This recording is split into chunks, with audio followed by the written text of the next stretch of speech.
అధికారంలో లేని ఎవరు పోరాడతారు? ఆమె అధికారంలో లేదు కాబట్టి ఆమె చేయలేదు. ఇప్పుడు లేదు కదమ్మా. ఇప్పుడు ఏంటంటే అవి రాలేదు కాబట్టి అడగనికనే నిలబడింది. మరి మనకు ఇప్పుడు పిల్లలకు బళ్ళు లేకపోవడం మాకు పింఛన్ ఇప్పుడు వస్తేనే ఓటేస్తాం. రాదులే ఇప్పుడు అంటే ఇప్పుడు ఎవరు వచ్చినా రాదు కానీ అమ్మడే తిరిగినాక మీకు ఎన్ని నీళ్ళు ఇస్తుందో మా మేము తగిన వాడితే దిగారని దిగితే గొర్రెలేక మాకు ₹1 కదా, ₹1 ఇయ్యదు. నిజమే, నిజంగానే ఇయ్యదు ₹1 కూడా.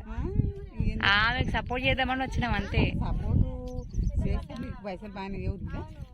హైదరాబాద్ మీడియా పైసల కోసం రాలేము మేము.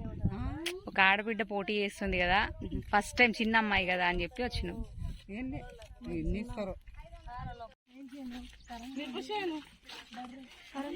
బర్రెలక్క విత్ బర్రె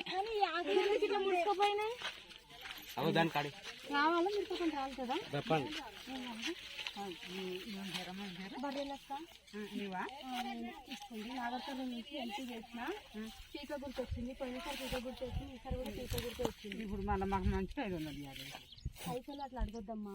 ఇప్పుడు మీ ఊర్లో స్కూల్ బాగుంది, ఒక నిమిషం. మీ ఊర్లో స్కూల్ బాగాలేదు, నేను 500 ఇస్తే 500 తను మీ స్కూల్ మంచిగా చేపించుకుంటావా? నీ ఒక్కదాని గురించి కాదు, మీ పిల్లల గురించి ఆలోచించు. నువ్వు నేను కాదు నాలంటే ఇంకెంతమంది ఓటు అడగడానికి వచ్చినా నువ్వు ఒక్కటే అడుగు. మా ఊరు స్కూల్ బాగాలేదు, రోడ్డు బాగాలేదు, పింఛన్ వస్తలేదు, గది అడుగు. కానీ 500 నువ్వు అది అడుగు, అది అడగాలి. 500 అడగకూడదు. మీరు అది అడగండి. ఎందుకంటే మన ఒక్కరు కాదు, మన ఊరంతా బాగుపడండి. మనం అందరూ